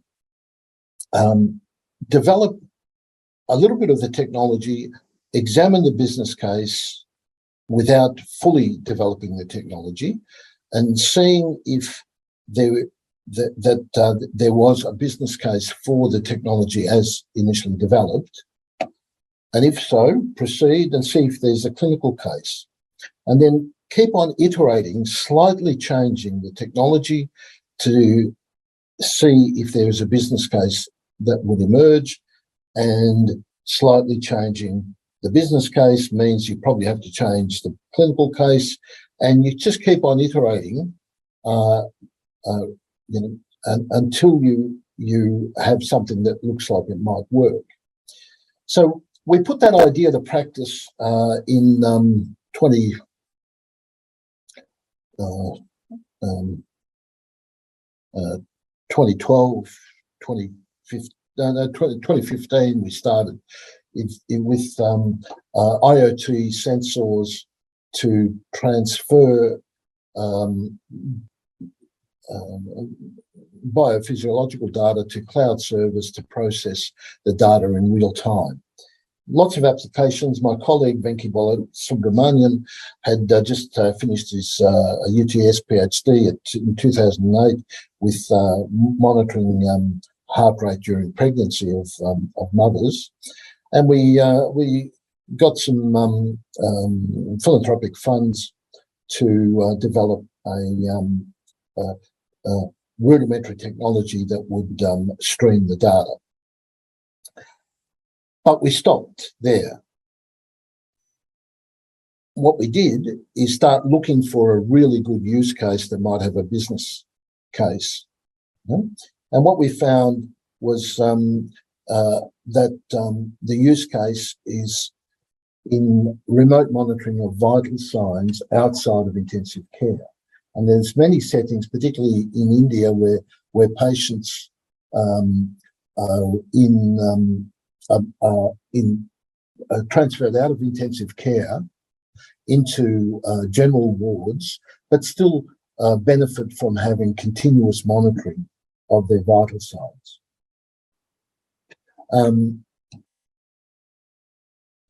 And there's been a number of studies that have demonstrated continuous monitoring of vital signs in general wards leads to earlier detection of patient deterioration and better treatments. Okay? So this is a few photos from back then. We ran an initial trial in 2016, and that led to a redesign of the technology, which led to a tweaking of the business case, which led to the spin-out company Anidra, and which was launched in 2016. And the next 3 or 4 years was spent doing clinical trials, mostly with hospitals in India, and to fine tune that business case and the clinical case, and so when we look at the technological case here, well, the hardware is pretty robust. It's CE and now TGA certified. The smart alarms came from sort of some research ideas that we had with machine learning, tailored for early warning score. The business case for hospitals, we've sold to the Indian Defence Force, to hospitals, and who benefit because of this early detection. Yeah? And now we're moving into patients at home with different use cases, and we've got to tweak the technology a little bit more. And the clinical case is essentially the early detection leads to better outcomes, and it's worthwhile for hospitals and patients to pay the relatively small amount of money for the continuous monitoring in a general ward, particularly if they can no longer afford to stay in intensive care at quite high costs. So what we say, well, in the startup space, there is a simplified business model called the business canvas that is used to help entrepreneurs define a business model. What we argue is that a similar structure, simpler, can be useful, that describes the technology case, and the elements of the technology canvas are different. It's things like to do with the technology. It's how complex is the technology, how safe is it, what's the usability, all of those things that are relevant for making the technology case. And similarly, the clinical model canvas as a way, and again, a very simple way, and it's really just like the business canvas. It's a simple template that you can use to brainstorm and different configurations of clinical workflows, and does it fit into workflows? What is the value proposition for the end user? What training is required? What are the environmental factors? Things like that. And what we believe is that this relatively simple model, technical, business, clinical case, can be used to encourage this kind of convergence, so that you can evaluate the prospects of other technologies like this one here of retinal scan with a mobile phone, and just to finish up now, the conclusion we make is that this convergence is possible, and it will accelerate the translation of research into practice, which is very sorely needed in healthcare. Thank you. Thank you very much, Andrew, for this very interesting talk. Thank you. So I'd like to thank all four speakers, and we'll now open the floor for our Q&A session. And just a reminder to the online participants, you can post your questions in the chat.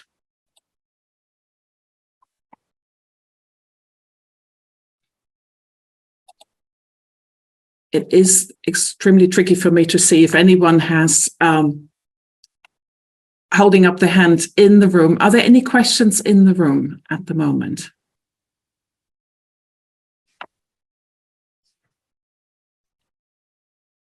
Good evening. My first question goes to Professor Janaka Wijayanayake. Sir, as you said, there are several inhibitors to implement the digitization. So as I think the leadership and the attitude plays a major role there. So what is your opinion? Is it the main thing, or are there any other factors that you have listed have more than affect more than that? You all can hear, right? So actually, that's why I have listed on the top. So for any change to happen within an organization, leadership is the most important thing. So you have to have a visionary leadership who basically drives the process. So there is no difference in digital transformation as well. So that is a must. Without visionary leadership, digital transformation will not happen. Thank you, sir. And I have another question.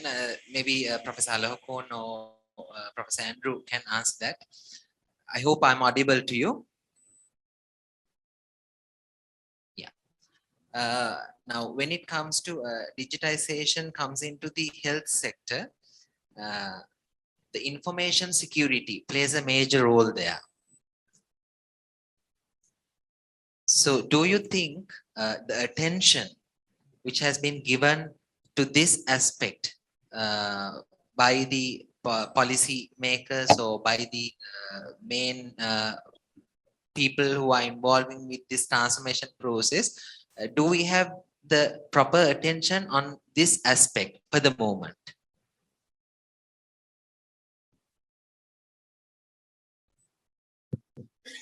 That's too hard. Please, Professor.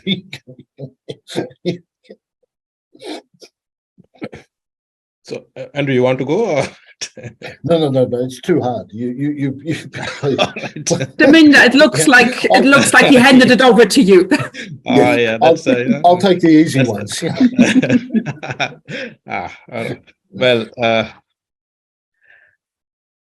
definitely,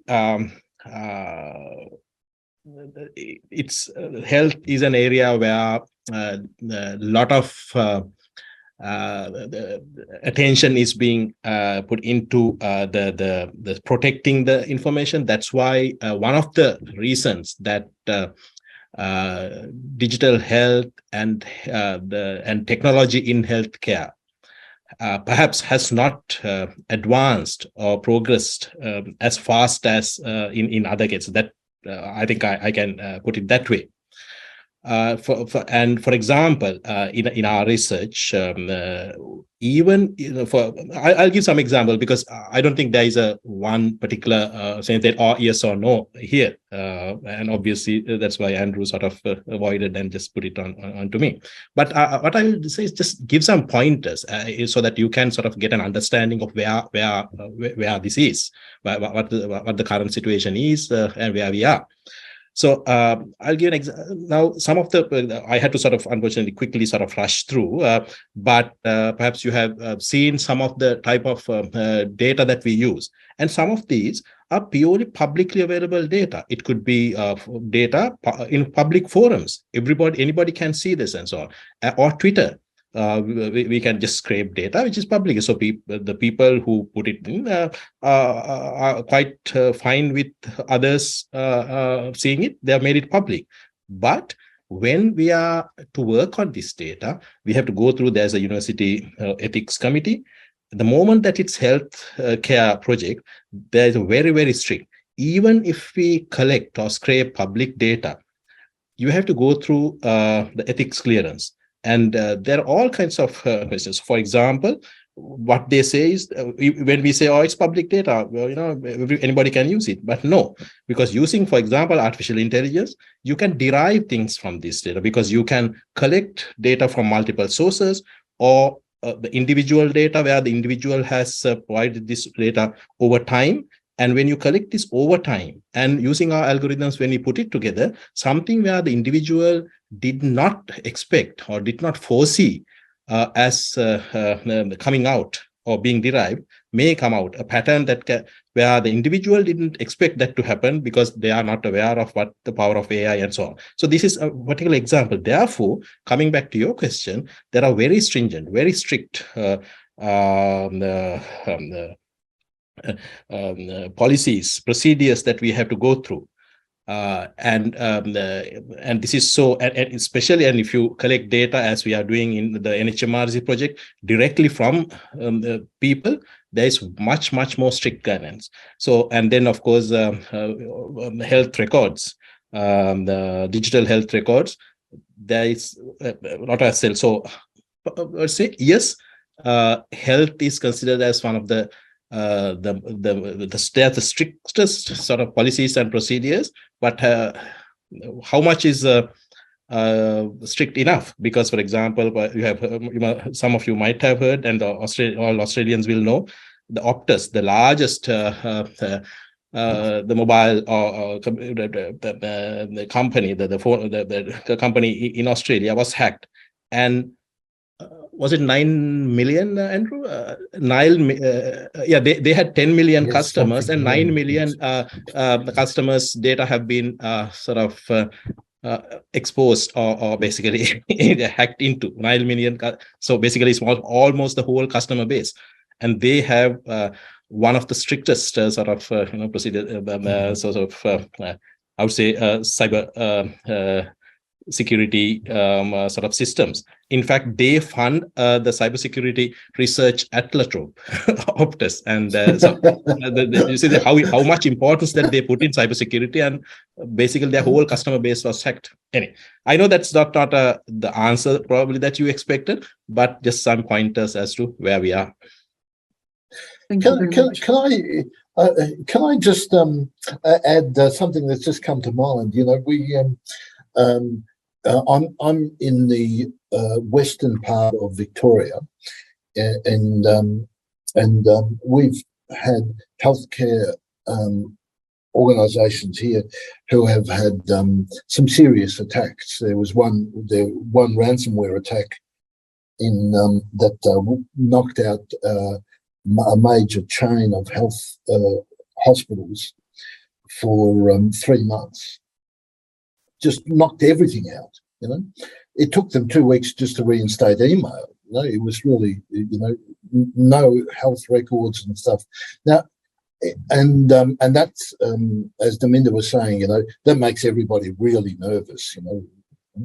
And but anecdotally, in one of the hospitals, the nurses have you know told us that their falls, the patients falling in hospitals, has dramatically reduced in that period, you know? And it's something that needs to be explored, you know. So I don't know, but they put it down to the fact that nurses had more time to be with patients than looking at screens, and that led to being able to sort of understand when patients were needing more support, and they had fewer falls. I know that we're running a little bit late, but I'm hoping we can steal some minutes from the afternoon tea at the conference. So are there some more questions from people on the ground? I can see that from the online participants, there are no questions at the moment, but perhaps there's some more in the room. Can I ask one? If Absolutely, absolutely, yeah. Go for it. Because you know, one of the things that sort of I found intriguing, and we did try to do some things in this direction, but is that the different medical systems, you know, the Western medicine, Ayurvedic, traditional Chinese medicine and stuff, you know, you would think could be kind of unified a little bit by technology, but the opposite seems to be happening. And I know we tried some projects, but it just didn't work, and especially in Sri Lanka. So I guess my question was, you know, is there a sense that countries like Sri Lanka with strong Ayurvedic traditions, you know, might embrace digital health for Ayurvedic medicine, kind of integrated into electronic health records that can accommodate Ayurvedic concepts as well as Western concepts? Or is that just a silly idea? Well, perhaps to extend your question and your comment, we can see a similar effect in New Zealand as with Maori traditional health. It is similarly complicated to integrate into the existing healthcare system, and only very recently have they begun to actually acknowledge that the traditional ways of keeping records and supporting healthcare needs an extension to support Maori ways of understanding health. So it would be, yeah. So is there perhaps from, I was wondering, from the two panelists in the room? Yes. I have one question. This is related to digital interventions in healthcare. So for successful implementation, evaluation of these interventions is the key. So what methods and what mechanisms can be used and have already been used for the effective quality evaluation?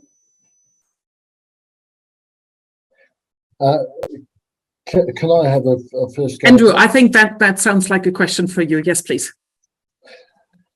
Typically, the medically trained people want to run randomized clinical trial style studies to evaluate a technological innovation. It's like saying, let's set up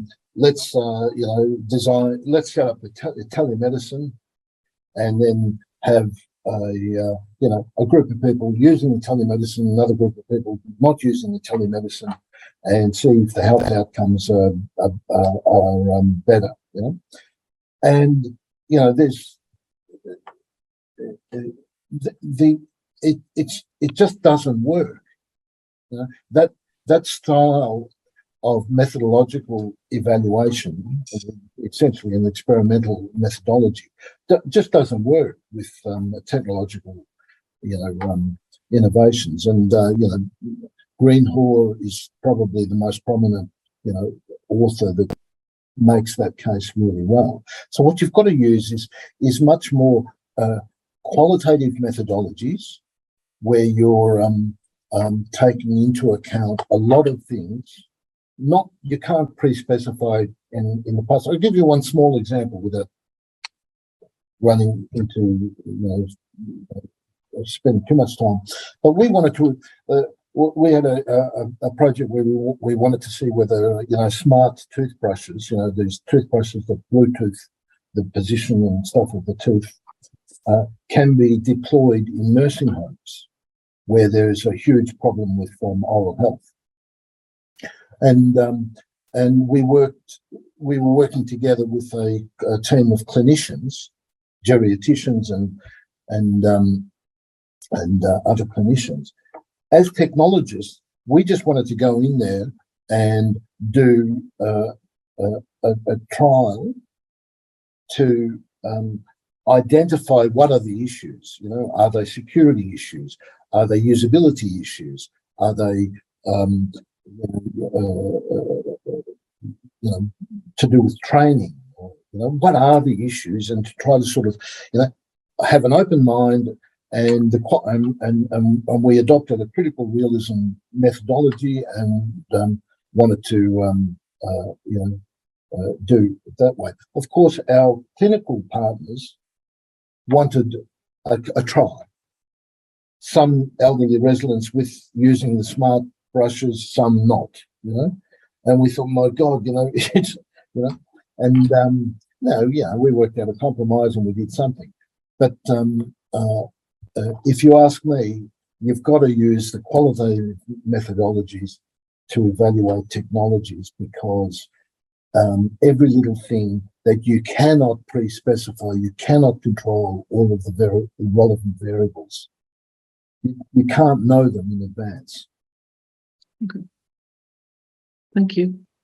Perhaps to wrap up, I have a question to all four panelists. Sorry for springing this on you, and I'm hoping for a short answer from each of you, which is in the room, within reason. In the room, we may have young colleagues, we may have students who are just starting out, looking at what you have presented today. And so if they look at and saying, I want to make a contribution, how can I support digital transformation for Sri Lanka or generally in research or in industry? So if you had to pick a topic in a way, if a young colleague or PhD student came to you and said, what can I do? What would you recommend from where you are technology-wise? What would you give out as the next topic, as the next thing to look into? Each of you, I guess. Let me just say my short piece, right? Yes. I promise. Yeah. I would look at decentralized administrative organizations. These are organizations that don't have normal body corporate sort of structure, and it promises to be quite a disruptive kind of new models of structure that because the healthcare system is basically broken. In wealthy countries like in Australia, we've just spent ridiculous number of billions of dollars for electronic health records that other countries can't spend that much money, and our healthcare system is broken. Right? Okay, so we go for decentralized approach. So perhaps for the two panelists in the room, what would be your recommendation? What's the thing that young researchers should look into? What are the next problems that you would give them to tackle? Yeah, so basically, as you all may know, so the Sri Lanka is in kind of a crisis, right? So when there are crises, of course, people try to adapt new technologies to come out from that crisis. So one of the inhibitors, even what I have stated is, not failing. So that basically not a reason for adoption new technology. But of course, now you can see in every sector, every industry, they are struggling. So as young graduates, so you all can basically look at how different industries can use digitalization to come out from the struggle that they are facing right now, because it should be a short research where you can do it within maybe one year or a few months. Yes, so you can take as individuals different industries and see how they can use digitalization to come out from the problems that they are facing right now. Excellent, thank you. And to your colleague, Ashoke Baddage, next to you, which I'm hoping that someone will move the camera. Yeah, I think so. Every situation has an opportunity. Yes, so we are going through a difficult patch, and so I would encourage you to look at that as an opportunity. Obviously, there are opportunities. So we need to do things differently, and in order to come out of the situation. So that's what I'm saying. So every situation has an opportunity. And if you think on different technology perspective, how we can help the industries to come out of it. Right? So we need to change the way we work. So we need to change the way we think. So what I encourage is to look at things differently, how we can improve things using technology. And at the same time, not forgetting the security aspect of it. And today you can use things, since you're in the industry, learning in the industry. So the best thing that can happen is probably use the AI and the machine learning, things like that, to improve the current, I would say, the processes that is inculcated in certain businesses. So think differently, how we can do things faster, efficiently, and at a lower cost. So that's my Excellent. take on that. Thank you. And Damminda. Right. What I would say is that whichever field you are, because whether you are commerce, business graduate, accounting, or it's healthcare, are you already into healthcare field? It could be in agriculture and so on. Think how technology and even artificial intelligence and machine learning can be an enabler. What is an enabler?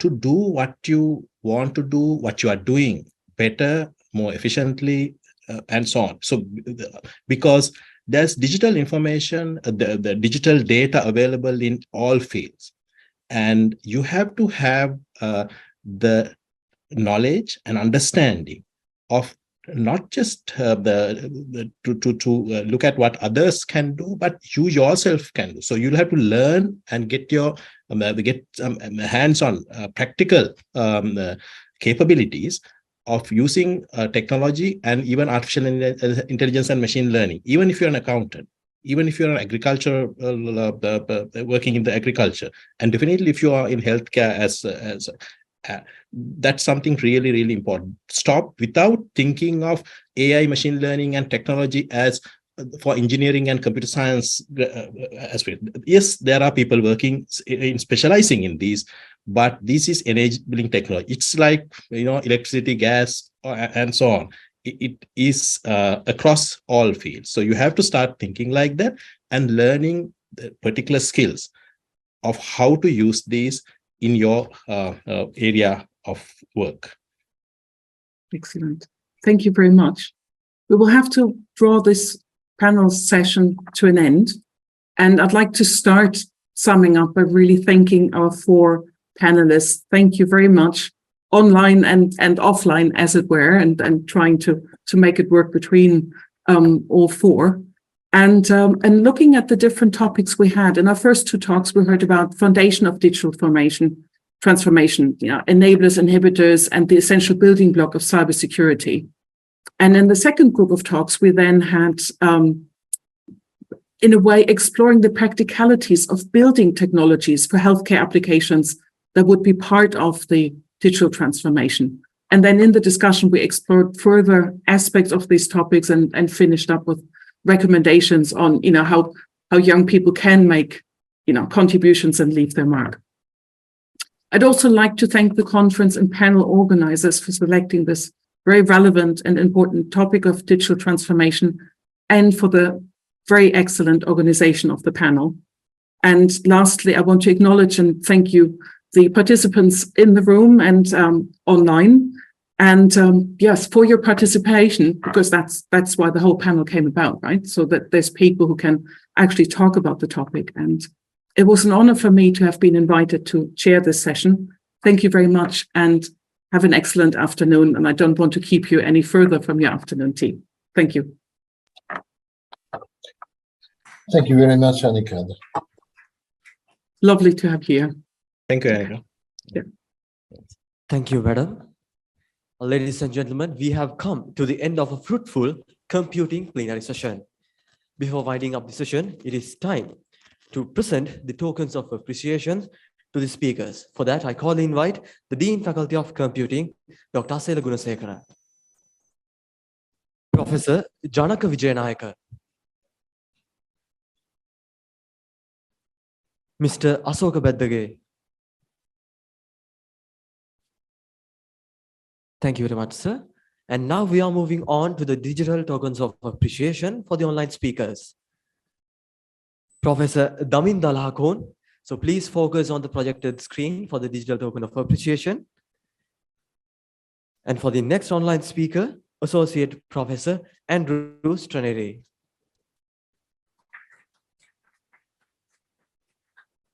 And also, there's a special token of appreciation for the chair of this session, Associate Professor Annika Hinze.